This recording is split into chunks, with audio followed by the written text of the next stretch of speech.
Jadi di antara syafaatnya Quran itu orang nggak jadi masuk neraka. Jadi syafaat itu ada dua, dari neraka diangkat ke surga, dan itu bisa lama itu. Tapi kalau syafaatnya Quran itu yang belum masuk neraka supaya nggak jadi masuk neraka. Karena neraka juga punya aturan, dia juga kena aturan fikih. Jadi, loh betul ini, saya ada guyon. Jadi kena konstitusi apa? Fikih. Sama tak ceritani syafaatnya Quran itu ada orang itu beling itu fasik. Itu dihafal surat Tabarok. Hafal betul. Tabarakalladzi biyadihil mulku wa huwa ala kulli syai'in qadir alladzi khalaqal mauta wal hayata. Pertanyaannya gini, boleh enggak orang menginjek surat Baqarah? Boleh enggak? Enggak. Padahal orang hafal Quran itu artinya ayat itu ada di hatinya. Fa inna wa ta'ala la yu'adzibu qalban wa al-Qur'ana. Allah tidak akan menyiksa hati yang menyimpan Quran, yang jadi flash disknya Quran, yang jadi rekaman Quran. Singkat cerita orang ini hafal. Pas ketemu Mungkar Nakir prosedur kan, ini orang fasik mau diantemin sama Mungkar Nakir. Prosedur ya, dia kan prosedur standar. Si surat Tabarok akhirnya menjelma jadi seseorang yang gagah berani. Kamu nggak boleh nyiksa orang ini. Saya ini kalamullah. Kalau kamu nyiksa dia berarti nyiksa saya. Kamu berani sama kalamullah. Wah ya tidak berani jadi Mungkar Nakir. Tapi orang itu nakal, harus saya gebukin. Tapi kata Quran tadi, tapi saya di situ pasti kena saya. Oh debat, nggak ada lajnahnya, ini nggak ikut. Kalau Gus Wirjon ikut jadi lajnah. Kalau jadi lajnah pasti kroninan. Kalau santrinya dimenangkan nanti. Akhirnya debat. Ya sudah kita ketemu Allah. Akhirnya Mungkar Nakir sama Quran tadi surat Tabarok datang, sowan sama Allah. Terus kata Allah, memangnya kenapa Mungkar Nakir? Saya harus nyiksa dia karena dia fasik ya Allah. Memangnya kenapa surat Tabarok? Saya ada di situ. Menurut aturan orang tuh nggak boleh injak-injak Quran. Kalau dia nutuk saya, nutuk Quran, itu harus dikasih tahu fikihnya Mungkar Nakir. Akhirnya Allah ngendikan gini ke surat Tabarok. Ya sudah terserah kamu. Kalau terserah kula Gusti, Mungkar Nakir nggak boleh nyentuh orang ini. Ya sudah selamat. Sehingga terus itu sama baca di termasuk mukjizatnya surat Tabarok di tafsir Ibnu Katsir banyak.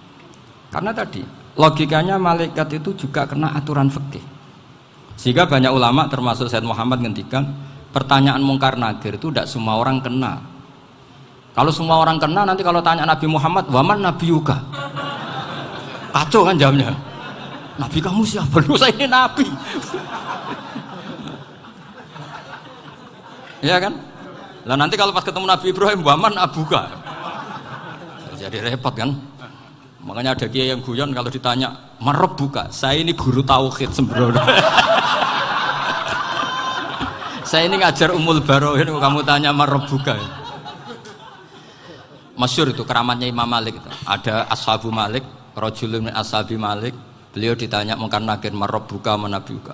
Imam Malik datang, ini seumur-umurnya itu ngajar tauhid. Kok kamu bedai enggak sopan kamu? Nah, kita berharap barokah sampean ngaji nanti itu. Yes. Malaikat itu anak sungkane gitu. Jadi itu ada. Dan saya meskipun guyon itu serius. Bedanya orang alim sama ndak itu di situ. Kalau orang alim itu guyon itu masih bener, masih serius. Coba saya bacakan ayatnya. Ala inna auliya Allahi la khaufun alaihim wa lahum yahzanun. Terus lahumul busyra fil hayatid dunya fil akhirah. Artinya kalau Mungkar Nakir dengan penampilan garang gitu, berarti ada ketakutan apa enggak? Ada, padahal ciri utama walinya Allah tidak ada ketakutan. Makanya itu termasuk dalilnya Sayyid Muhammad, tidak semua orang alami seperti itu karena wali-wali itu la khaufun alaihim wa lahum yahzanun. Wah anak kiai ketemu karena kerja buat tidur wedek. Iku dreseke ora kok pertanyaan itu, nak konan santri piye? Lho isen wis kiai dihanjuti Mungkar Nakir. Malu gak kira-kira? Mesti pelengahan konan santri piye? Nah jawabannya gampang karena pernah ngajar tauhid.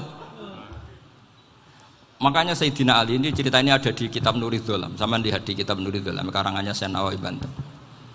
Itu Sayyidina Ali itu ya, andekan orang biasa mungkin ya agak-agak hasut, tapi ini wali gak boleh kamu katakan hasut. Dia itu mangkal sama Umar. Orang kok setiap orang pernah dibentak. Apa dia berani bentak Mungkar Nakir? Penasaran dia. Bagaimana perangnya Umar itu berlanjut enggak gitu kira-kira. Akhirnya minta, ya Allah saya minta kasyaf. Ya karena yang minta Sayyidina Ali karena mau wajah dituruti sama kasuf.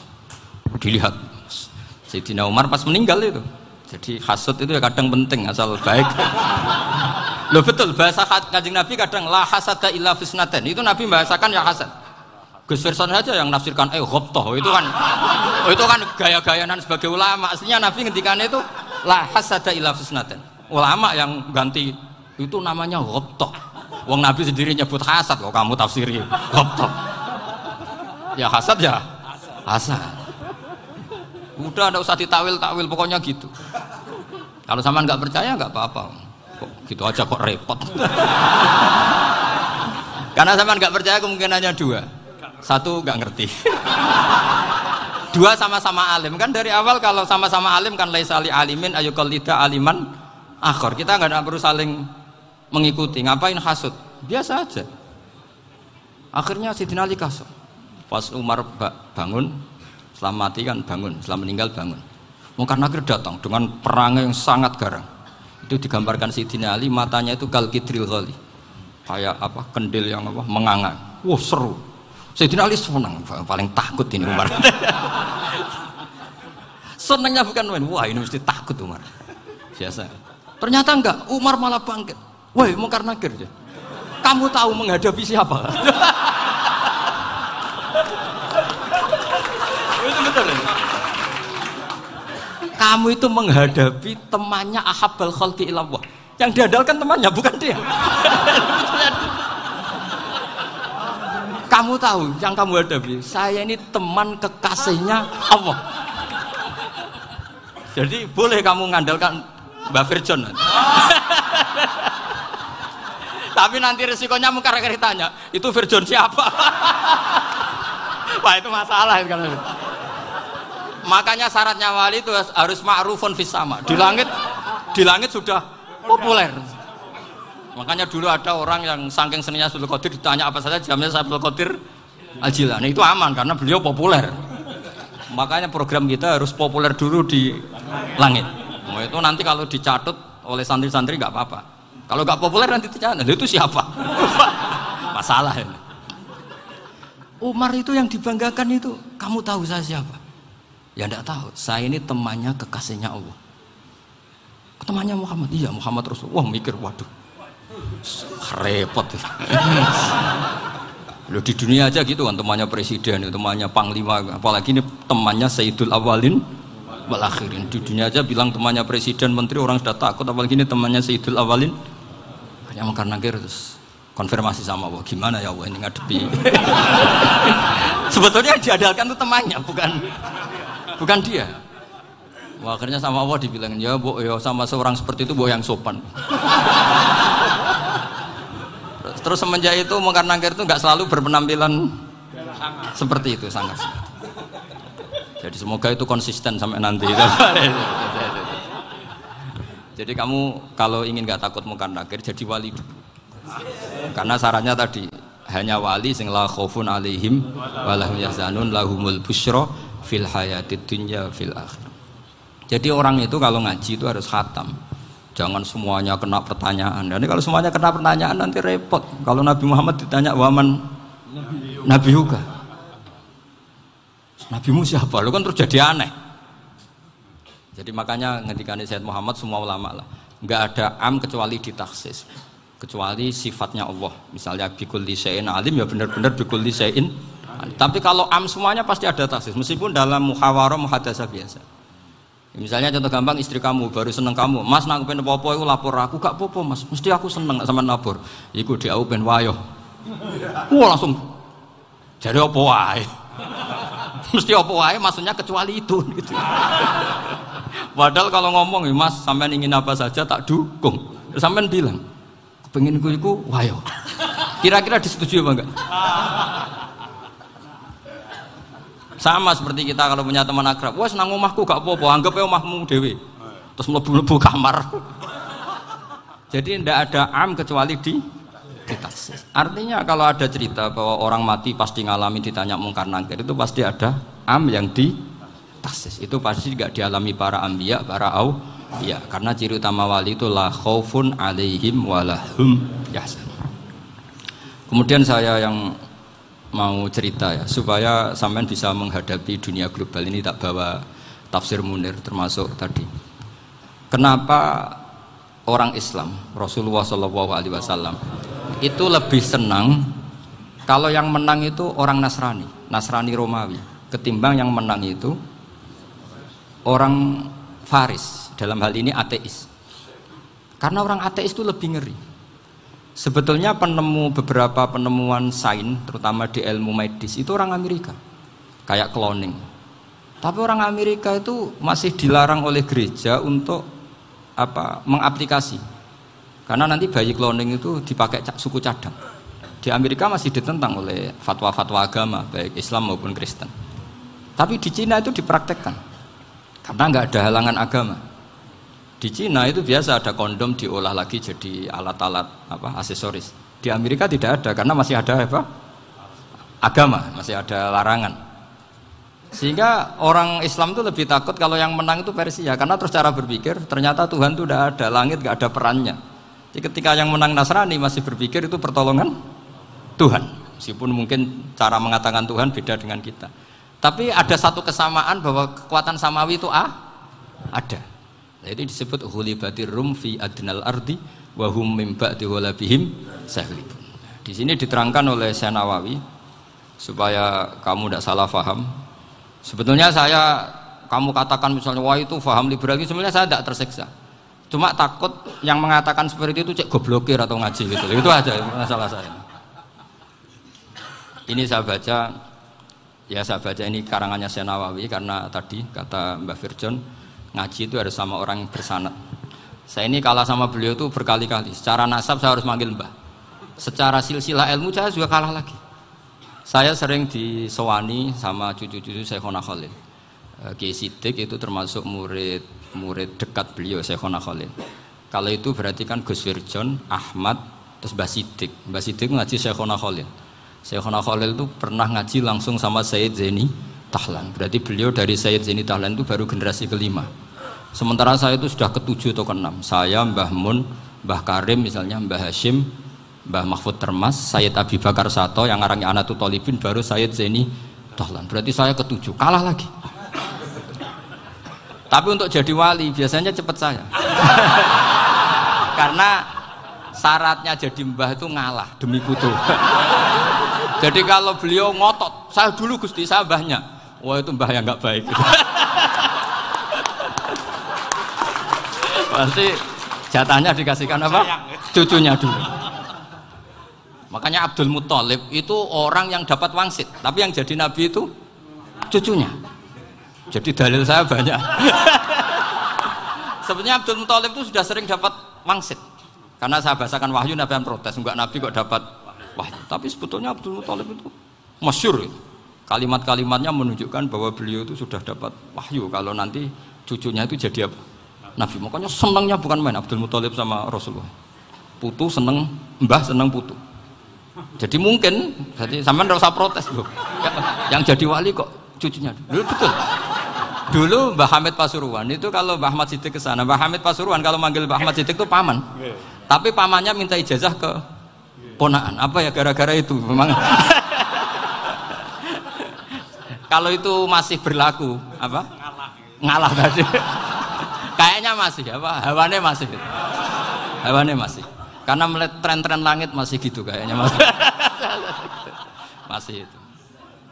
Ya, tapi mbahnya tetap dapat jatah, tenang saja nanti. Tapi memang sebaiknya mbah itu legowo. Rasulullah Muhammad SAW itu terkenal min dzurriyyati Ibrahim. Tapi kata Rasulullah, ana dakwatu Ibrahim wa bisyaratu Isa. Aku nganti ngene iki barokah dongane Nabi siapa? Ibrahim. Jadi dongane Nabi Ibrahim nggih tiba teng putu. Jadi banyak bukti bahwa jatuhnya ke putu gitu. Tadi saya di kamar sama beliau berduaan. Nih Mbah sing dadi wali di sini, aku webang. Cocokan tadi. Nah, kenapa saya akhir-akhir ini gulirkan daftar wali? Kenapa? Saya ini resah ya, orang sudah ingin dicintai pejabat, dicintai tetangga, dicintai teman. Tapi kadang-kadang orang lupa lagi dicintai Allah. Makanya saya meskipun guyon, tapi ini amdan, bukan sahwan. Supaya orang punya cita-cita lagi jadi wali, ingin dicintai Allah. Kita ini terlalu lama ingin dicintai makhluk. Mbok ya naik kelas sedikit lah. ingin dicintai Allah Subhanahu wa Ta'ala. Meskipun saya guyon, tapi tadi guyon saya tuh lebih serius ketimbang serius Anda. Karena tak pikir. Saya tuh kalau pergi itu seneng ngebis, bukan karena saya tidak punya mobil, tapi saya sering mau butuh itu supaya nggak diganggu. Karena saya tuh harus punya waktu sendiri. Kalau bis kan ketemu orang nggak kenal, tapi sekarang ya agak susah, banyak yang kenal. Dan susahnya lagi nggak minta ijazah, minta foto. Aduh, repot tuh. Mau dibenci itu umatnya Rasulullah Shallallahu Alaihi Wasallam. Mau disetujui itu sanatnya mana? Kalau ketemu orang alim minta apa? Foto. Itu nggak ada sanatnya. Nggak tahu saya itu mazhab dari mana itu. Ya mazhab milenial yang jelas itu kan. Ini tak baca ya biar dapat, karena ini kenangan saya sama Mbak Ahmad Siddiq. Saya masih ingat betul beliau ngisi kholnya Mbak Abdullah bin Umar, berarti abahnya Mbak Hamid. Karena mbah saya itu Fatimah binti Khalid bin Umar, kalau Mbak Hamid itu Hamid bin Abdullah bin Umar. Itu saya masih ingat betul zaman itu Mbak Hamid setiap khol di Lasem itu rawuh dan saya derek mbah saya karena masih misanan datang ke Lasem. Itu beliau pas itu ngisi sama Mbah Mun. Mbah Mun masih muda, Ki Ahmad Siddiq sepuh senior. Itu beliau cerita bahwa dulu ketika Indonesia dijajah Jepang itu para kiai mimpi dibacakan ayat ghulibatir rum fi adnal ardi wa hum mim ba'di ghalabihim salim. Terus ada kiai yang tanya, takwilannya gimana? Ya nanti Jepang pulang bukan karena kita yang mengalahkan, tapi Jepang ada yang mengalahkan sendiri meskipun tidak kita. Kayak dulu Faris tidak dikalahkan Islam tapi dikalahkan Romawi, tapi yang senang umat Islam. Wa yauma idzi yafrahul mu'min. Itu luar biasa ulama-ulama kita. Delalah kejadiannya Indonesia seperti itu. Yaitu kita tidak mengalahkan Jepang, tapi Jepang pulang sendiri karena dikalahkan apa? Sekutu. Ya ini saya baca. Ini tidak usah dicek bacanya benar apa enggak. Sudah aman, apa? Aman. Karena kalau saya salah itu ya sengaja.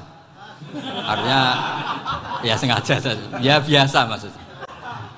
Saya kemarin ngisi di Pondok Peloso, di Pondok Al Munawir Jogja. Salah itu ada dua, ada salah memang benar-benar salah. Itu nggak apa-apa, bisa dimakfu. Karena mesti sangke wong goblok salah yang terus itu.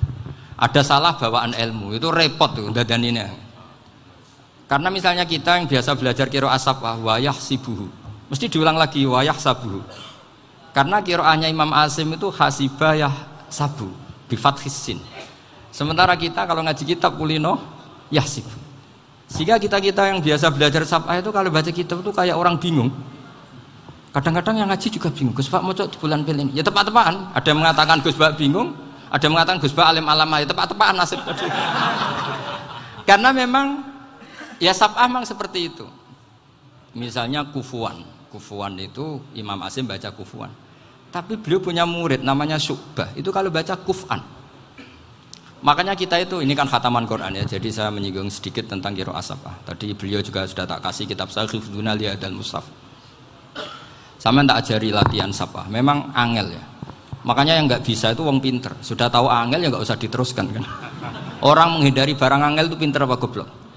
Pinter. Berarti wong goblok pinter.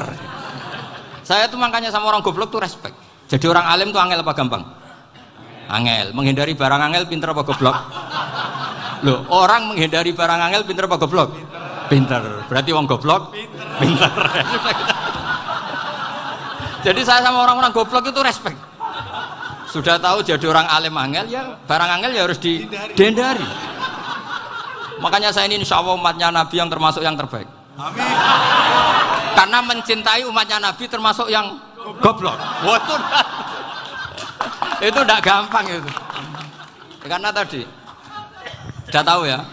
Seperti itu loh orang naik Panjat Pinang itu yang naik karena ingin hadiah. Yang nonton sudah tahu wah licin kok dinaikin mau keplodok. Tapi orang sepakat yang nonton juga pinter karena sudah tahu ribet kok. Tukun yang pasar kena lah apa mana.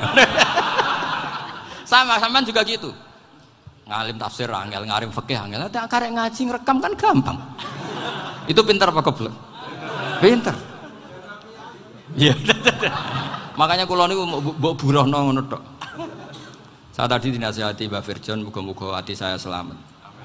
Saya itu meskipun kata orang banyak, muhibbin saya banyak, tapi saya insya Allah tidak riya. Saya itu pakai kitab namanya Tasbitul Fuad, itu karangannya Said Abdul Al-Haddad. Ketika beliau punya muhibin banyak ditanya, bagaimana ya Habib Anda menjaga hati Anda? Jamnya Said Abdul Haddad itu unik. Innama azzamu Allah. Mereka itu sebenarnya menghormati Allah. Cuma butuh sarana, dan itu saya. Jadi saya tahu sampean semua itu mencintai Quran, mencintai sunnah Rasul, mencintai hadis-hadis Rasul. Cuma sampean kan karena nggak paham, terus manfaatkan saya. Jadi sebenarnya saya ini korban. Korban. Jadi saya mau riak gimana? Korban kok mau. Bangganya di mana tuh? Coba sampean misalnya ngaji tafsir, belajar sendiri kan susah. Terkibnya susah, maknanya susah. Bahkan beli kitabnya kadang tidak kuat. Loh, untuk jadi alim tafsir itu kan harus beli kitab. Loh, saya sering belajar kitab itu jutaan. Tafsir Tobari, saya pernah beli kitab Fakhrur Razi itu berapa coba? 27 jilid. Karangannya Fakhrur, belum karangannya ulama modern, Imam Sa'rawi. Itu berapa jilid? Itu jutaan. Saya kemarin juga dihadiahi kitab Pak Quraish Shihab namanya Faidul Bari fi Syarhil Bukhari. Pak Quraish Shihab yang terkenal. Dia sering diskusi sama saya. Saya ngasih hadiah beliau, beliau ngasih hadiah saya. Oh itu harganya nggak kuat. Dadak kuat kadang di Indonesia nggak ada coba. Dan sama orang hebat menghindari kesulitan itu. Nah, kesulitan itu, sebab ngaji ikut, kalau nggak paham dirukokno rekamannya sudah gitu. Pinter mana sampean sama saya? Pinter sampean kan? Bikin sosis susah, beli aja kok repot kan. Nah, makanya nggak boleh orang bilang, wah aku goblok reso tafsir, aku wong pinter. Makanya nanti kalau saya ketemu Nabi tidak termasuk orang yang mentahkir orang Islam. Kafabil mari isman ayah kira akhahul muslim. Jadi cukup orang itu dosa kalau menyepelekan orang Islam, termasuk darani sampean goblok itu dosa. Caranya enggak darani goblok ya tadi di logika tadi. Alim itu angel. Ngendari angel itu pinter. Berarti wong bodoh. Pinter ya sudah gitu. Tapi tetap bodoh. Tapi ini satu cara untuk saya respect gitu. Coba orang yang ngaji tafsir saya banyak, mungkin ribuan. Itu sebetulnya mencintai Quran. Karena Quran adalah kitab suci yang panduannya umat Islam. Sangat mencintai Quran. Terus kemudian mereka nggak paham. Terus mencari orang yang memahamkan. Burohno lah cara Jawane. Terus keren saya itu di mana coba? Lah terus mereka kurang ajarnya gini, kalau paham itu ya alhamdulillah paham. Kowe nak ngaji Gus Bae ngono tok. Tapi nek ora paham, ora nyalano akale. Mari Gus Bae nerangno cepet, mulane gak paham. Ora kok nyalano teke sing lelet tuh. Oh itu kan Masya Allah, naudzubillah tenan. Sebetulnya tingkat kurang ajarnya tinggi Gus sebenarnya. Jadi kalau nggak paham itu kadang nggak nyalahno uteke. Kayak mau misalnya, mau mari mikir aja jelas. Padahal misalnya jelas ora mesti paham, bodoh. Paham? Jadi kata Said Abdul Haddad, innama azzamu Allah. Sebenarnya mereka itu sangat menghormati Allah. Makanya kita nggak perlu mengatakan wasilah itu kafir, nggak akan. Karena orang tawasul sama Rasulullah itu ingin dapat ridhonya Allah lewat orang yang dicintai Allah. Kita mencintai wali sebenarnya, wah itu kekasih Allah. Kita mencintai itu karena mencintai Allah. Sama seperti gini, kamu mencintai kangkung apa enggak? Sebenarnya sama sekali enggak. Tapi kamu ingin sehat, ada asupan gizi. Kamu ingin tubuh kamu sehat, butuh asupan gizi. Kemudian kamu makan kangkung. Apa terus kamu cinta kangkung? Kan enggak. Cinta kesehatan kamu sama. Orang yang mencintai saya sebenarnya ingin kepuasan rohani. Saya kan termasuk kiai yang torekonya gampang. Ini swarga, kan akhirnya penggemarnya banyak. Coba kalau kamu ini neraka. Jadi sebetulnya Anda mencintai kepuasan Anda sendiri. Nah, saya ini korban. Makanya untuk masuk surga cepat saya, korban itu cepat. Da'watul mazlum la turaddu kan gitu. Laisa bainahu wa bainallah hijab. Jadi saya kalau dongo langsung seret langit. Karena mazlum. Saya sinau tafsir itu Pak, sampean bayangkan ada tafsir itu sudah 27 jilid. Sekarang Fakhrur Razi itu bulatnya bukan main. Karena dia ahli filsafat. Bulatnya Masya Allah. Sudah gitu sinau Jalalain kadang dikomen oleh Sawi. Sudah kita percaya Jalalain boleh dibully Sawi. Percaya Sawi dikandani, oh iku Maliki rasa ribet. Sudah gitu sinau Qurtubi, sinau tafsir Tobari itu susahnya. Belinya susah, belajarnya susah. Padahal saya punya keluarga, punya istri, punya anak. Bayangkan kalau istri saya rewel, gak istri sampai. Wah itu, tapi alhamdulillah enggak. Sama sekali enggak. Allah sudah milihkan, wah ini bahaya kalau punya istri rewel. Imam Sibawai itu kitabnya banyak, tapi yang terbukukan hanya kitab Sibawai. Karena beliau kalau sudah belajar lupa istri. Hanya pas beliau di pasar, kitabnya dibakar semua sama istrinya. Karena dianggap saingannya. Ternyata yang dicerai tidak kitabnya, malah istrinya. Itu Imam siapa? Sibawai. Tapi alhamdulillah kitab saya nggak terbakar, aman. Saya teruskan ya. Jadi untuk menjaga riya dilatih innama azzamu Allah. Sebenarnya mereka itu menghormati Allah. Sehingga wasail-wasail itu sebenarnya nggak pernah jadi subjek pelaku utama, enggak. Tetap Allah. Sebab itu kata Sayyid Muhammad, kamu kok mengatakan wasilah itu kafir itu gimana? Ketika innallaha qad ba'atsa lakum taluta malika. Talut itu ya manusia. PD-nya itu apa? Inna ayata mulkihi ayyatiyakumut tabut fihi sakinatum mir rabbikum wa baqiyatum mimma taraka alu Musa wa alu Haruna tahmiluhul malaika. Jadi beliau PD itu kalau bawa sunduk semacam peti sakti, sing di situ ada baqiyatum mimma taraka alu Musa wa alu Haruna tahmiluhul malaika. Ya kayak semacam jimat. Tapi saya bukan mensyariatkan jimat enggak, karena nanti banyak penjual yang pembohong juga gitu loh. Cuma cerita, kamu tidak usah mengatakan kafir. Dulu Talut PD-nya kalau bawa sunduk semacam peti kesaktian yang di situ ada baqiyatum mimma taraka alu Musa wa alu Haruna tahmiluhul malaika. Sehingga Khalid bin Walid meskipun beliau sahabat dan menyaksikan wajah Rasulullah SAW, itu bawa sya'aratun min sya'aratihi Rasulullah SAW, bawa rambutnya Nabi. Perang kemana-mana itu diletakkan di pecinya. Nanti sama tanya lagi, masa pakai peci Khalid bin Walid ini? Wah panjang, sampai itu repot. Sampai tak warai ngaji usul fikih. Usul fikih itu kalau ngaji itu ada istilah tangkihul manat.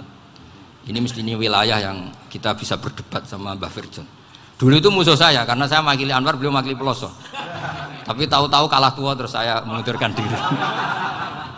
Di fikih itu ada istilah, ada tangkihul manat, ada tahqiqul manat, ada tangkihul manat. Tangkih itu kira-kira gini, lafadz hadis itu dibuang sekian untuk tahu bahwa itu madarul hukmi. Misalnya gini, tak beri contoh paling gampang. Sama harus paham, kalau nggak paham nggak pinter-pinter. Ja'a a'rabiyun ila Rasulillah sallallahu alaihi wasallam. Ya karena ini menghormati Mbah Ahmad Siddiq, saya orang alim, jadi ngaji ini tetap ada suasana alim. Ya harus ada suasana alim. Nggak perlu jadi orang alim tadi susah. Sudah ngindari susah itu pintar. Sudah itu aja. Jadi orang alim susah, ngindari barang susah pintar. Berarti orang tidak alim pintar. Nah, meskipun tetap sudah itu pegangi sampai mati nanti. Loh, jadi orang alim itu repot. Itu kata Imam Ghazali, kalau orang alim kalau mau masuk surga itu sama Allah nggak boleh. Kif, kamu nggak boleh langsung masuk surga. Coba cari umat kamu, syafaati dulu. Nah, saya takut nyari sampean nggak bisa kembali. Saya tidak punya rencana itu. Pokoknya mau masuk. Golek sampean kuaduan. Aduan balik raroh dewe, repot nanti saya. Berat jadi orang alim itu berat.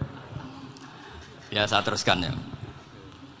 Ada tangkihul manat. Ja'a a'rabiyun ila Rasulillah sallallahu alaihi wasallam. Faqala ahlaktu wa ma ahlakaka qal waqa'tu imraati fi nahari Ramadan. Ya sidang kita, saya ini rusak ya Rasulullah. Kenapa? Karena saya menjima istri saya fi nahari Ramadan. Terus kata Nabi, kamu harus bayar kafarah. Napa Nabi kafarah? Puasa 2 bulan. Wong baru 1 hari aja terjadi gitu kok disuruh puasa 2 bulan. Ya tidak kuat ya Rasulullah. Baru berapa hari saya puasa aja kecelakaan seperti itu. Apalagi kalau sampai 2 bulan. Tidak ya Rasulullah.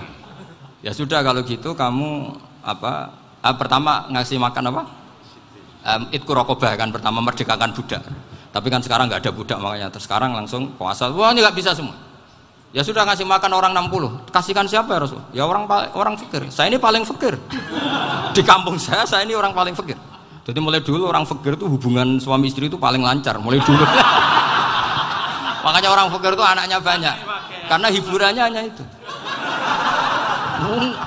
Wong Ramadan aja. Coba mau ke ATM nggak punya uang, mau antri di bank nggak punya, mau apa coba? Itu mulai dulu. Ini sanatnya mutasil. Wah, akhirnya sudah sanksinya kan tadi ya itqu raqabah atau puasa 2 bulan berturut-turut atau ngasih makan 60 orang miskin. Lalu kata ahli usul fikih, kata a'rabi dibuang, nggak menjadi catatan hukum. Orang kota pun kalau melakukan itu juga kena sanksi yang sama. Imro'atahu juga dibuang. Andai kan itu dilakukan untuk amatnya juga ketentuannya sama. Nah sekarang perdebatan antara Imam Syafi'i dan Imam Malik begini. Sekarang pertanyaan gini, jima istri itu hukumnya boleh apa haram? Boleh kan?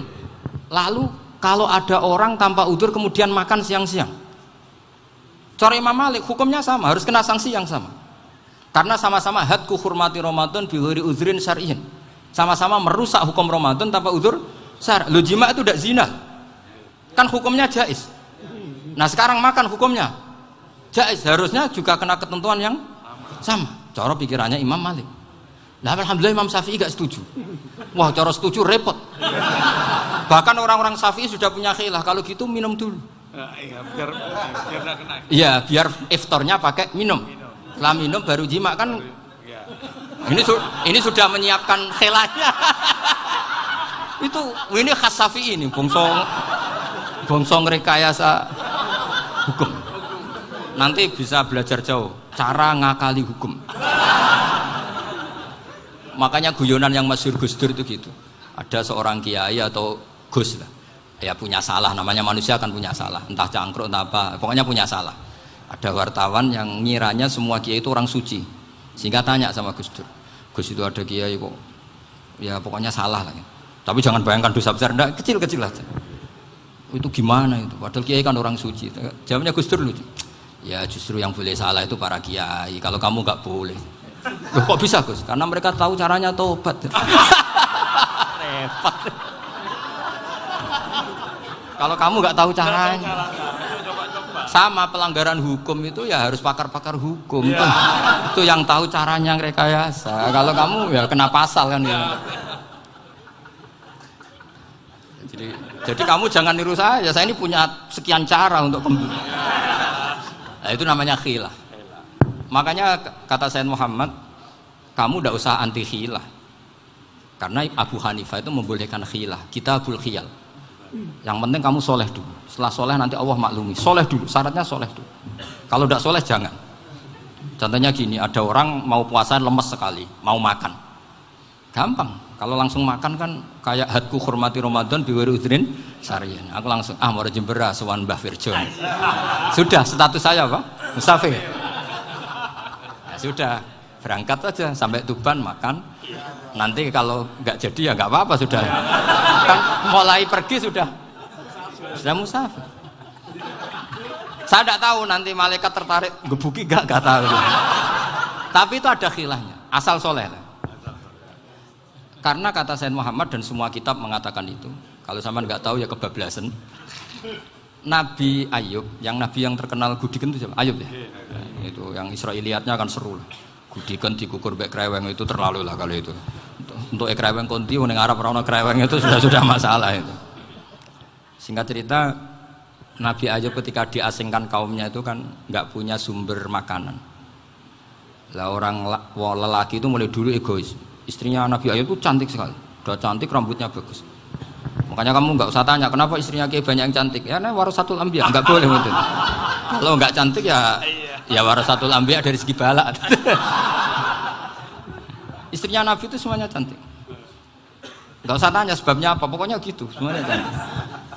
Singkat cerita, beberapa kali istrinya Nabi Ayub itu kerja demi bisa nafkahi Nabi siapa? Suatu saat itu tidak ada pekerjaan yang cukup untuk beli roti. Satu-satunya peluang dapat rezeki itu putrinya raja itu rambutnya berondoli. Terus ada sayembara siapa yang rambutnya bagus mau dibeli. Sampai rambutnya istrinya Nabi Ayub itu dijual. Nabi Ayub tersinggung karena itu mengurangi kecantikan. Jadi lelaki mulai dulu gitu. Udah nggak urun kalau istrinya nggak cantik itu komplain. Itu khasnya lelaki. Jadi kalau kamu gitu ada sanadnya juga, tenang saja ya. Komplain ya pegawaian itu. Saking mangkelnya Nabi Ayub terus ngendikan la adriban naki mi'ata sautin. Kamu akan saya pukuli dengan mi'ata sautin atau dengan 100 cambukan. Atau mi'ata dikhtin atau mi'ata apalah sesuai konteks zaman itu. Engko nak muni pecut tuku konti kok ribet lagi. Singkat cerita akhirnya ketahuan bahwa istrinya menjual itu demi Nabi Ayub. Allah nggak ridho kalau kekasihnya yaitu istrinya Nabi Ayub wis perjuangan kayak gitu malah kena hukuman. Tapi Allah juga nggak ingin kekasihnya yang bernama Ayub melanggar sumpah. Padahal beliau sudah sumpah, wallahi demi Allah nanti tak pukul dengan 100 kali. 100 kali dengan lidi lah misalnya, contoh yang gampang tuh lidi. Akhirnya sama Allah dikasih satu solusi. Wa khud biyadika dikhtan fadrib bihi wala tahnas. Ya sudah, lidi itu ikat jumlahnya 100. Terus pukul sekali saja. Anggap saja sudah 100. Iku pangeran sing wari ngakali ngono iku pangeran. Tapi syaratnya soleh. Syaratnya soleh. Jadi kalau kamu anti khilaf berarti anti ajarannya Allah di ayat itu. Wa khud biyadika dikhtan fadrib bihi wala tahnas. Itu dulu ada, ini cerita di Ithaf, ini cerita terakhir, ini sudah, sama jangan nama sudah. Terus pengumuman tadi, yang nggak pernah sepuh ngutang saya itu haram tadi. Karena tadi saya punya kewajiban di rumah yang bisa menggugurkan ya kewajiban yang lebih besar. Lebih besar itu ya tadi, bisa pernah guru, pernah sepuh, yang jelas nggak umur. Umur sampean menangkap itu, tua serepot itu. Ada raja itu ganteng kaya, senengannya nikah perawan cantik. Oh, itu semua kampung mesti kenal. Mungkin digilir atau gimana pokoknya. Suatu saat ada pemuda suka sama perempuan yang di kampungnya, cantik sekali. Kemudian pemuda ini ternyata pekerja di kerajaan itu. Tiap hari ditanya, wah itu yang di kamu yang cantik siapa? Mau saya nikahin gini. Wah bahaya ini, saingannya raja. Jadi yang dibidik pemuda tadi itu saingannya. Si raja ini orang yang namanya raja kan gengsinya tinggi. Kaifatang kihuha wa qad ra'aitu qad qabbalaha rajulun. Kok bawa nikah piye? Saya tuh pernah melihat dicium lelaki. Wah, gak mau. Gak gelem kadung ditambung lan waqat qabbalaha rajulun. Saya pernah melihat sendiri qabbalaha rajulun, dicium oleh lelaki. Wah, sudah gak minat raja langsung gak keren. Suatu saat pemuda tadi nikahi perempuan itu. Rajanya marah-marah. Kamu lelaki gak punya harga diri gini. Gak punya selera, gak punya harga diri, sudah pernah dicium orang kok tetap dinikah. Bilang ke raja, ta'rif manir rajul, lelaki itu siapa? Abuha. Kamu tahu lelaki itu siapa? Sopo? Abuha. Bapaknya. Saya kan hanya bilang rajulun. Pernah dicium lelaki. Lah pikirannya raja itu lelaki ya kue-kue ngene iki. Tapi butuhnya canom mau raja ben gak sida itu aja tuh. Baru kayak digulirkan gitu waqat qabbalah rajulun. Wah nggak mau. Setelah itu suatu saat pegawainya tadi nikahi perempuan. Kamu nggak punya harga diri gini. Kamu tahu mandir rajul apa abuha. Wah nak ngono aku gak apa-apa. Lah monggo sakniki wis bojo kula. Ora trimo wis diambung wis macam-macam, Pak. Lah itu namanya khilah. Apa? Khilah. Kalau di Balawa disebut tauriyah atau apalah. Tapi saya tidak ngajari sampean seperti itu. Sudah pinter sebelum saya ajarin. Bangsa ngakali kan sudah pinter. Ya ini terakhir tak baca Arabnya saja nanti. Bismillahirrahmanirrahim. Biar dapat barokahnya Syekh Nawawi juga barokahnya guru-guru. Bismillahirrahmanirrahim. Wasababu nuzuli hadil ayati annahu kana baina farisa war rumi qitalun wa kanal musyrikuna yawadduna antaghliba farisu ar-ruma li anna farisa kanu majusiyan ummiyin wal muslimuna yawadduna ghalabatar rum ala faris liqaunihim ahla kitabin. Jadi zaman dulu orang Islam lebih senang kalau yang menang itu orang Nasrani. Kalau bandingannya ateis. Karena bagaimanapun percaya kekuatan langit. Sementara orang ateis sama sekali tidak percaya kekuatan. Apapun bedanya kita dengan Nasrani itu ada kesamaan, yaitu percaya adanya kekuatan langit. Sehingga ketika orang Romawi kalah itu orang Islam ikut susah. Paham ya? Makanya ini tak baca biar sampean enggak macam-macam pikirannya. Fab'atha Kisra saat terusnya, ya pokoknya seperti itu. Akhirnya Rasulullah SAW berdoa lebih senang yang menang itu Rom karena ahli kitab. Artinya apa? Kemenangan ahli kitab adalah kemenangan makhluk atau hamba Allah yang mentautkan kekuatan kita di bumi dengan kekuatan langit. Makanya saya berharap selain kita ikhtiar medis, kita harus memperbanyak istighfar. Bagaimanapun semua itu dari Allah Subhanahu wa Ta'ala. Kita menghormati negara dengan ikhtiarnya, tapi saya mohon sekali kita juga istighfar, karena semua itu juga ditentukan oleh Allah, oleh langit. Ya, saya kira demikian. Assalamualaikum warahmatullahi wabarakatuh.